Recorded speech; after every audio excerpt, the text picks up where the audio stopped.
Today on the show, I had a great pleasure to welcome Ulrike Jasper and Nina Peiseler. Hi, Philippe. How are you? Excellent and excited. And you, Nina? Excited for the interview as well. Ulrike, you have a strong experience in HR, organizational development, recruitment. And you, Nina, you have a strong experience in insurance. You're an ex-underwriter. And you work both for an insurance company called HDI Global Specialty SE. When we were preparing the interview, you said, Philippe, I want surprises. That's true. I'll try to deliver on that. Let's get going. What is HDI? Can you tell us what kind of company it is and what you guys do?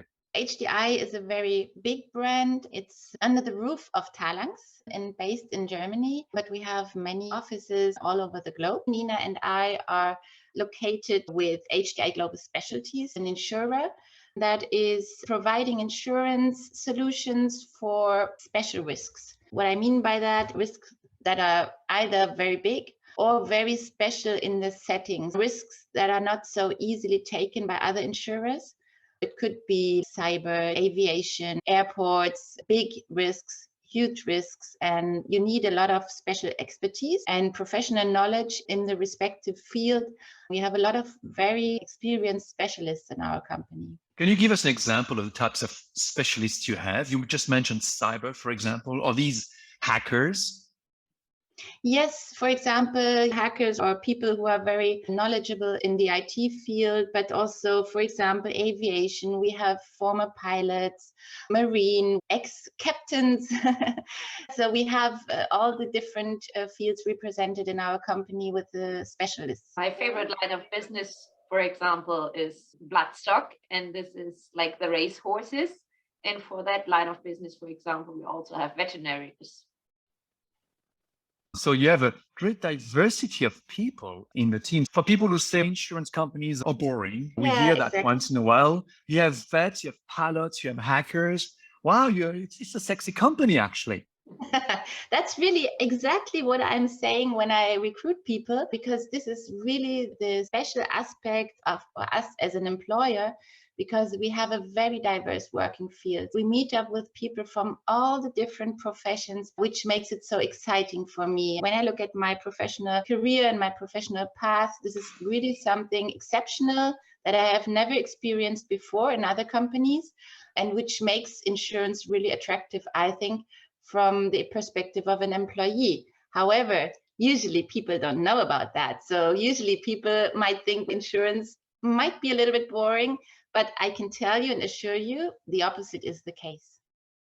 Well, so hopefully with today's show, we will help share these passion and interest to people. So you have a great company. And how do you sell your products? You said you're around the world. So is there anything special about the way you sell these products? We have different ways of selling, different channels, so to speak. Of course, we sell our products, meaning we underwrite risks. So we have a lot of underwriters within our company. We have brokers selling our products. And there's another special aspect that we are having as a business model, which is the Delegated Authority. So Delegated Authority is a special form of underwriting risks. I'm not from the insurance business originally. And they said, Ulrike, an underwriter would never, ever give away his pen because it is so delicate to let other people underwrite or write the risk. What we are doing is we are looking for special agencies who do underwrite in our name with their own name. So underwrite risk for us,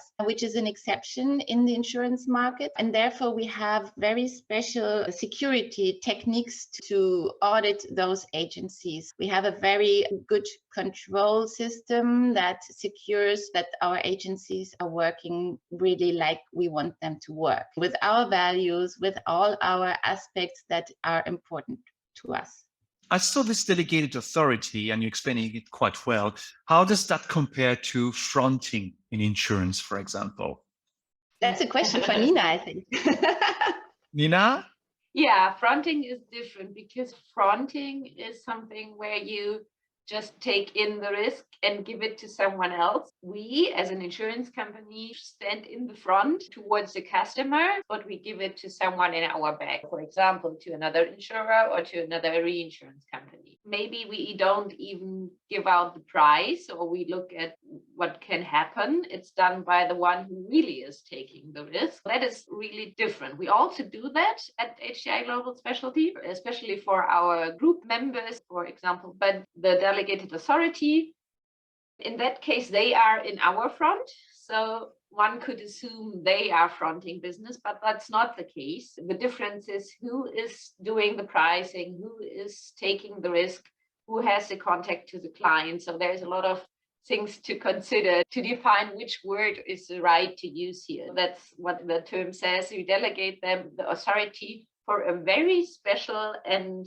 a small part of business. So we really define in detail what they are allowed to do, but the client knows that we are the risk taker, that we are the one who pays the claims, but they are a little bit more comparable to a broker, I would say, than to an insurance company. So they have a very specialized area where they look at and where they have contact. So that's also one of the reasons why we cooperate with the delegated agents, because they have the access to the business. They are probably themselves like ex-pilots or something, going into insurance business, doing aviation business, and they now have all the contacts to the airlines, to the other pilots, to all the people that need insurance. For us to understand, I think in your company itself, you have about 700 employees. Yes, that's true. How many people work in these delegated authorities? I can't really define because there are teams dealing with delegated authority all over the globe. Our company started with mainly delegated authority business,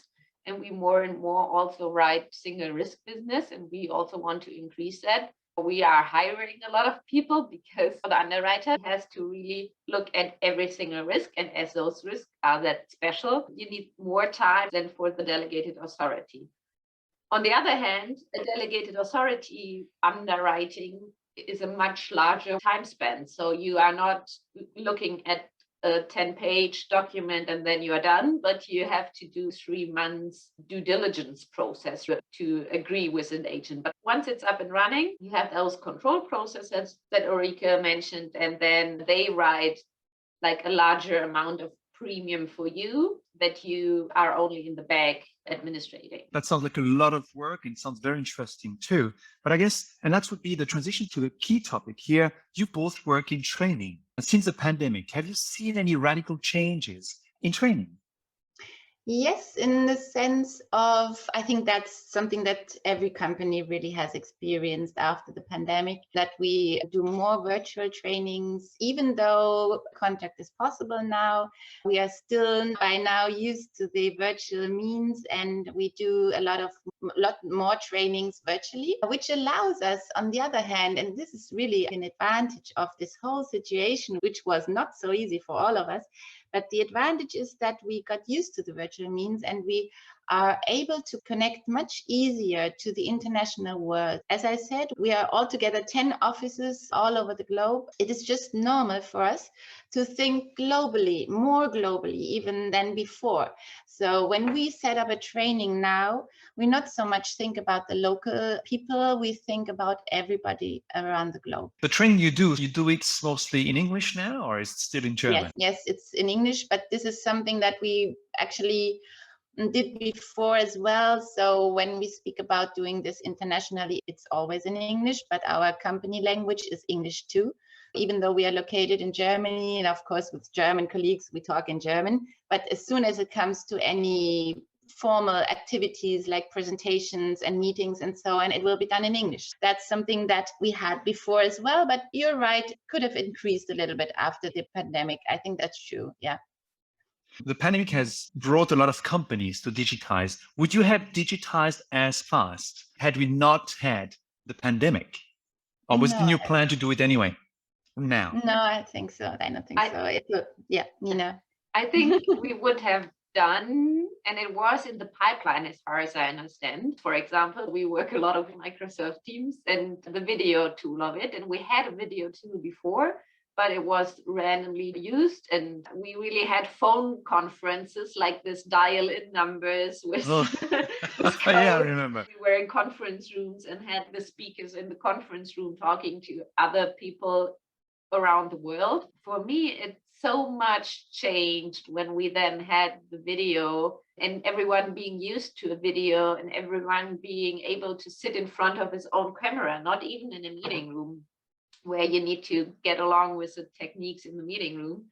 It was so easy once we had the video conferencing, and we really noticed as well how valuable it is and how much better it is for collaborating and for training. How many years have you won with the pandemic on Well, digitization?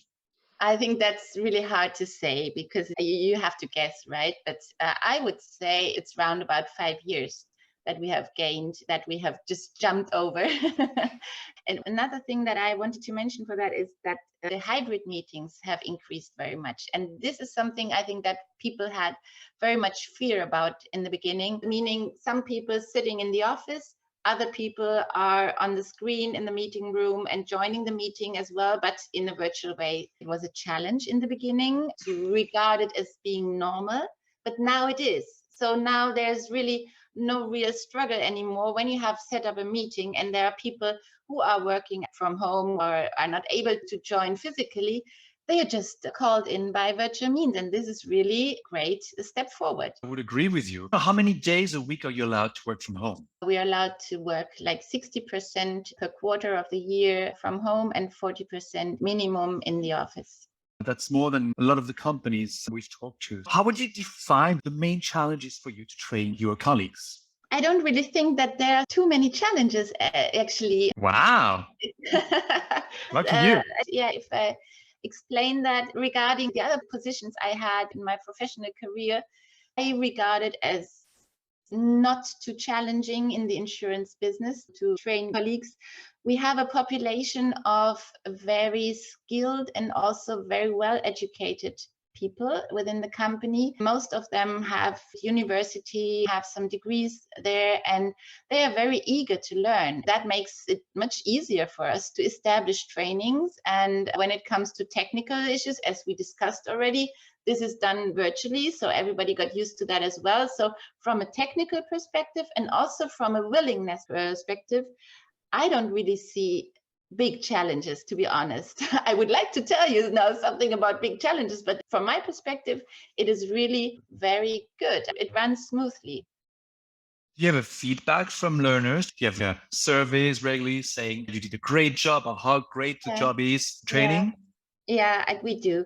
So let me just explain something that we have set up for our company. For example, when I joined the company, I was, as I said, not from the insurance business, so I needed to have know-how about the insurance business. And we have set up trainings for newcomers coming without this insurance background, and also trainings for newcomers coming with insurance background, but not with the HDI Global Specialty background. So we have set up those trainings, which are really well received. And I think that distinguishes us a lot as an employer from other companies. We are caring for our new employees. How does this training look like? Is it online or is it videos? Is it Zoom sessions? No, it's our system that we use is MS Teams. This is our company-wide system for software for such meetings. We are using that. We are doing that virtually. This is provided for all the colleagues from all over the globe. Usually when we start those groups, it's a very international group. So there are people sitting from Australia, from Canada, from Belgium, from Denmark, Italy, wherever it's the case, they are sitting there and they get to know each other. These are live sessions, all of them. Do you combine this also with the online courses, training, or is it mostly live session where they have Q&As? It's really live sessions. So we have a full program, and it's depending on if it's for the very newcomers without knowledge or depend with knowledge. It's between 16 and 11 sessions. They are all only 2 hours to make it adapted to the virtual environment, to have not like full day trainings anymore. To have only the 2-hour trainings also. And that's maybe one of the challenges that we have. We need to consider like the time zones of our offices. So we have international trainings, and we do have an office in Canada, and we do have an office in Australia. So we can't train them all at the same time. only in a very limited time span, but we try to offer trainings twice. So for the afternoon time zone, the Europe time zone, so to say, and the Europe and Asia Pacific time zone. And then we'll have the morning times or the afternoon times where people from the Canada and Australian office can enroll as well. These are all live sessions, These actually. are all live sessions. So it's 100% live sessions, basically, the way you 100% train live them. sessions. And Yes. if they want to do some homework and study by themselves, I assume you have some PDF files, or how do you do that? Yeah, we do use channels for collaboration and for putting in like documents for them, as well as the feedback link, for example, where they have an online feedback form to fill in after the training. The trainings are done by the specialty insurance training. So the first part is done by an external partner, but then when it comes to HDI Global Specialty training, it is done by our experts. So that's not done by professional trainers. It's done by really the experts that we just told you about. We've like a little bit of trained them with telling them how to create a training and how to make it lively and interactive and fun to the participants to listen.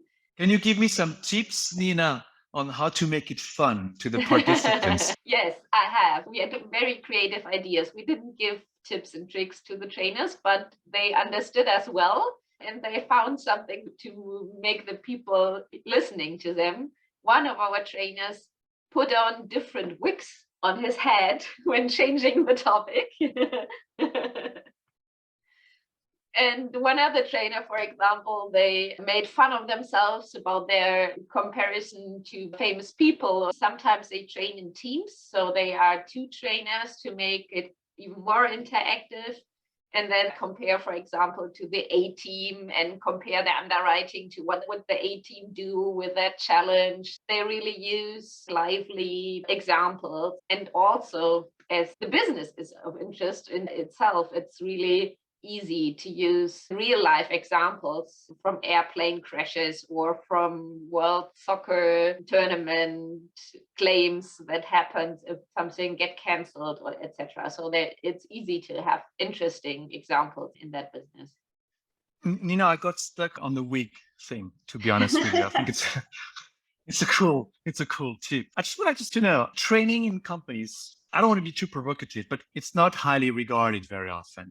Companies, especially insurance, they want to do the compliance thing. That's very important. That's to protect management. And then for the rest, so soft skills, the hard skills, yeah, how you calculate the premium, soft skills, we'll see this another day. What about you? I think it's both, actually. We have people who are very keen on joining those sessions, and we have other people who would rather prefer to continue doing the daily business. Yeah, it's just normal. I think that's the same goes for other organizations as well.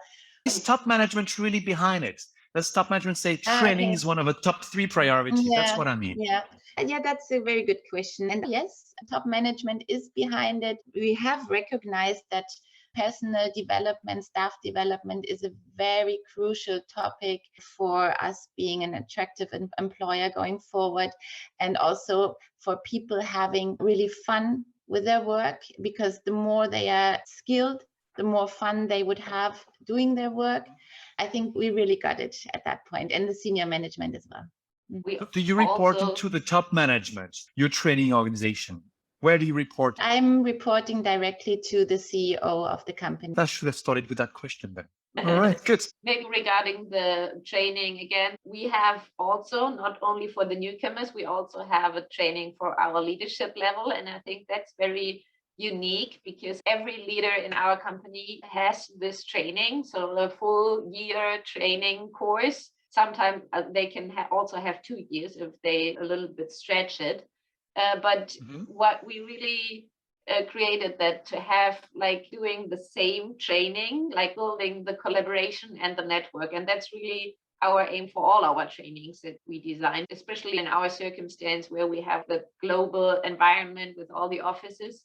We really want to have the opportunity for everyone to connect and to collaborate also through the trainings and use live examples and exchange. So really bring their live cases up in the trainings. And that's why we really asked the management to allow for every one of the leaders doing that training. And they agreed to it. And it's a quite sophisticated and professional big program. So I think that shows their agreement to that. I understand from you, it's really about collaboration in your company. Is it very flat hierarchy, or do you have a Herr Professor who's leading teams? No, we are more operating on a flat hierarchy, to be honest. Yes. As the company is not too big, we do have flat hierarchies. And I think that is really an advantage of us as a company, having those flat hierarchies and also short ways of making decisions and receiving decisions. That's really good. So most of the training you do is probably like more tailor-made for your need than standardized content. Definitely it is. And it needs to be. We can't really use standard content. So the example that Ulrike made when she entered the company, for specialty insurance, there is no standard content. So we really need to tailor-make it to us and to our people and to the employees that we have. What are your top competitors around the world? Who are the big companies you're competing with? So Allianz has, for example, another specialty insurer. They are also around the world, but it's also depending on the line of business. As we do have such a variety of business, it's a little bit depending on what. In aviation, for example, it might be another competitor that is like our major competitor than it is in energy business, for example. Okay, I see that. Now, for training, we love to speak about storytelling and emotions. Yes. Did you bring emotions in your training? Very much, very much. This has a lot to do with our culture. So we lately created values together with a large amount of people from the company. We had great workshops to really focus on what is important for us as values. And we now figured out 5 values actually, which are important. And that has a lot to do with the very people-oriented culture. We try to implement this attitude also within our trainings. When we train, we try to do more live sessions. That's one thing. We try to do it very personally. So really getting into dialogue with people, drawing them into the topic, preparing and doing some networking sessions. For example, what we have also established within the company is a mystery coffee. So this is a tool, actually it exists also in the internet. We got it from there, but we designed it for our company. And behind it is a macro where people can sign up for this tool and then can be matched randomly. So for example, if I sign up for the tool, I will be matched to a colleague in, let's say, Australia.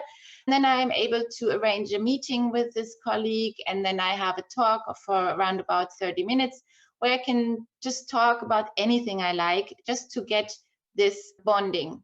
So to really establish relationships through all the different measures that we are taking in this sense. We recognize that in trainings as well, people are very open. We try to handle or to conduct trainings in a very open manner so that people are willing to also exchange on their challenges, on their topics. That's why we do it in a live way, as I mentioned already. I just kicked off the new round of our trainings yesterday. And in that first kickoff session, we also do get to know each other. And we also do like breakout rooms, etc. And then they come back. And one request is to tell something funny about the one they were in the breakout room with. So some fun fact about the person. Through that fun fact, we already had so much laughter in the session. Can you share a fun fact about yourself, Nina?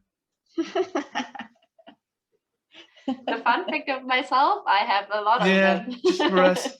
And my colleague laughed a lot about it when I told him that. I once was in a very busy meeting and I had to find some information while being in the meeting. And I don't know how, used a shortcut that turned screen upside down and put the language into Chinese. Oh, wow. That's an interesting feature, this one. Ulrike wants to tell her fun fact as well. Ulrike? So again, yes, speaking of fun fact, When we do those sessions, I usually mention that when I was a child, I have been living abroad quite a bit. So I've been living in Africa and also in Turkey for some years. And in Africa, we had a little monkey, which was part of the family at some point, was dressed up with a little shorts, which we do for him, and which served us as some kind of pampers because monkeys usually are not able to go to the toilet as we do. And yeah, that was a really nice thing. And there were lots of examples where we really had to laugh about his behavior. It's so cute. Yeah. What was the name of your monkey? It was Phipps. Phipps. Oh, that's a nice name for a monkey. So when you talk about training, how much time do you dedicate for employees to train? How many hours per week, month do they have? Yeah, we did not actually formulate a certain amount of hours for further education.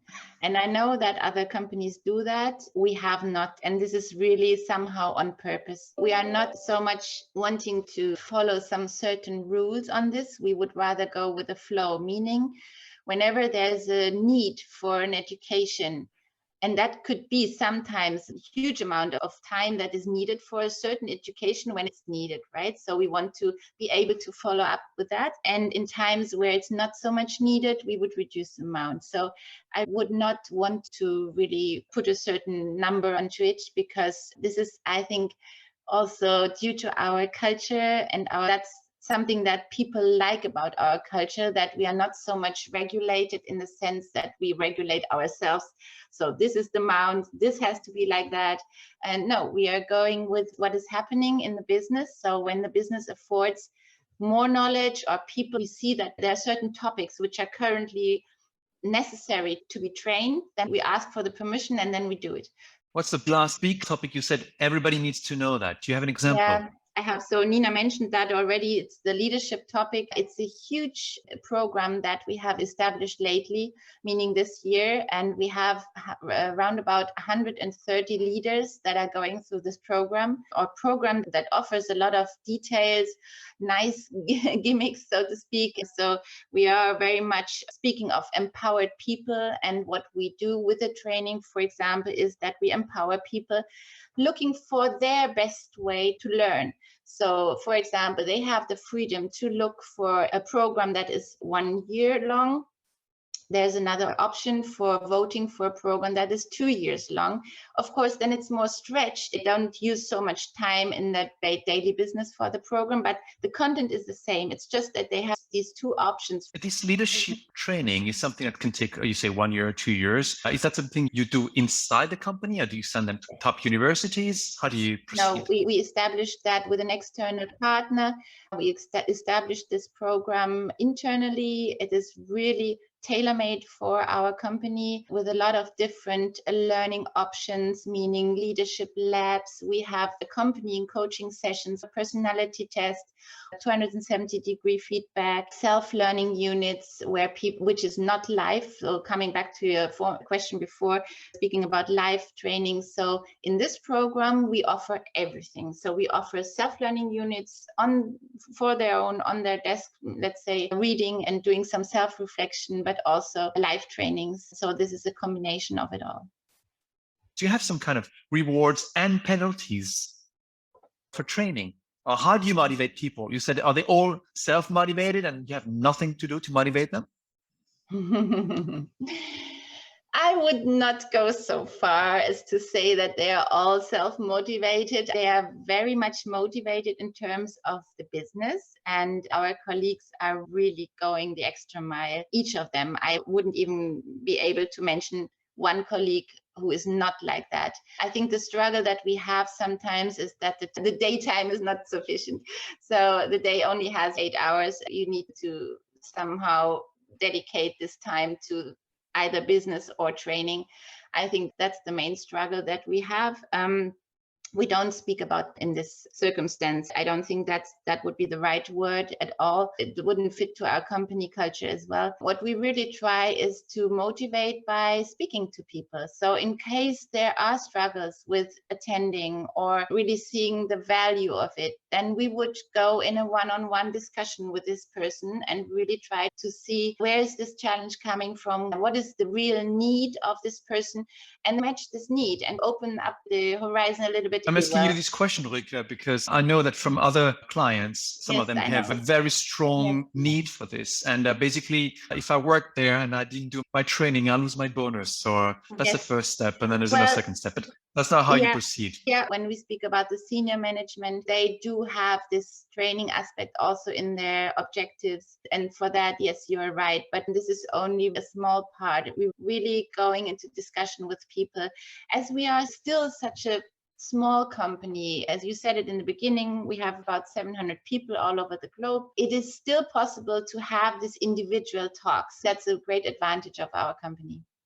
How many people are you for these 700 people to train in your team? We increased our number of people dedicated to training. But that was not my question. I know, I'm coming to that. 2020, I started being alone for that topic. And then Nina joined me in the middle of 2020. And then another colleague, which joined 2021. So we are well off with this to accompany all the 3 people. It's enough for 700 people? We do have, like in the other offices, we do have other people doing some training. So we are responsible for like the international trainings for all company. But for example, there is some training in our larger offices, for example, UK and Sweden. We do have people that are doing like local trainings as well. And also from the group, like the Talangs and HDI group, we have access individual for our German colleagues. So there is additional trainings, additional to what we do, but we are really doing the international HGS trainings, the things that are needed by everyone. And you asked for a training that we recently launched, and Ulrike mentioned the leadership training right now in the pipeline, so brand new and not yet finalized. Is, for example, an ESG training, which will be again for all employees. This is a very hot topic in insurance as well. The ESG Do you want to share what ESG is about for our viewers in case there's a need? It's environmental, social, and governmental risk. This will be, for example, a web-based training. So it will not be a live training. Will be interactive web-based trainings where you have to answer questions and click through and look at videos, etc. That would be a standardized training or customized training? That will be a rather standardized training. So there will be some changes for us, but rather standardized, yes. Some trainings that we do need and do for employees are also important for their further education, because our people that do have contact to clients, they need to do like a 15-hour further education requirement with respect to the ID, the insurance directive. You have probably heard of that.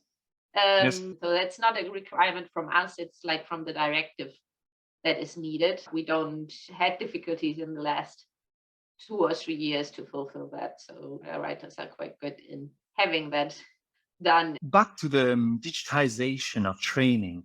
Can you share the main challenges you faced actually? Any lessons learned? I think one lesson learned is that to make people acquainted with the tools being used there.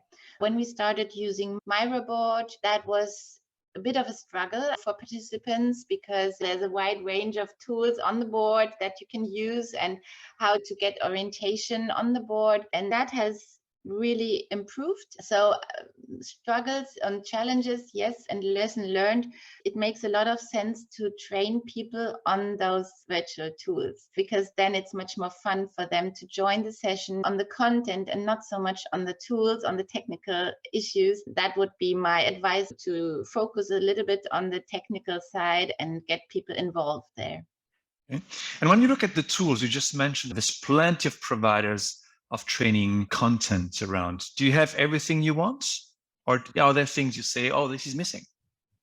Well, one thing that is missing, and that can be solved through technical means, but I'm still coming from a world where physical presence trainings have been conducted, and I really know about the value of physical presence.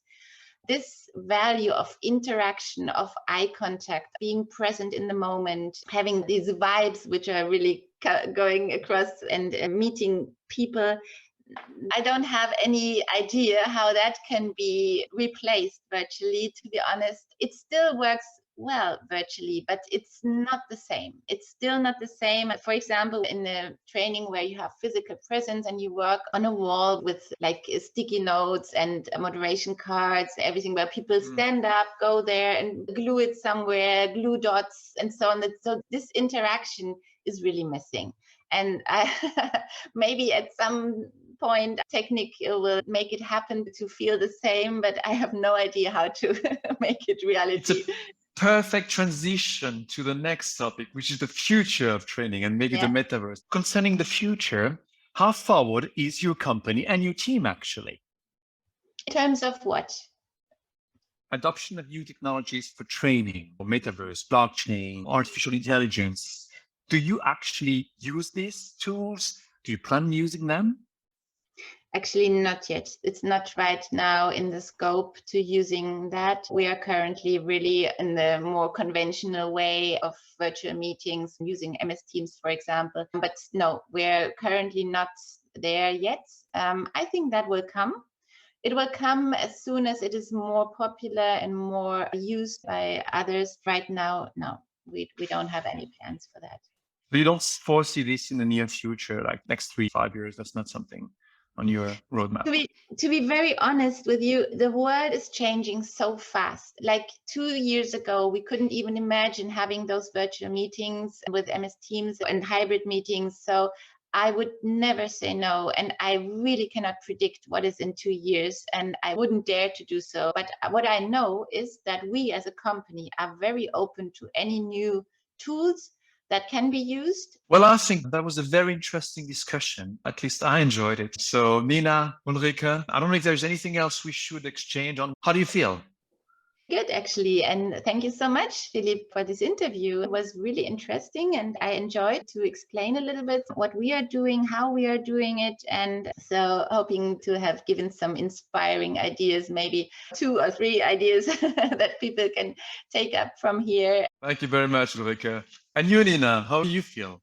Yeah, I feel very good and much better than at the beginning of the interview. I was quite a bit excited, but it was a great atmosphere with you, and I really enjoyed the interview. It was easy, and yeah, once you are in, you don't notice it anymore. So that's great to notice. The next time when I do such an interview, it will be much easier. I really had a good time talking with you, and I learned quite some interesting things here.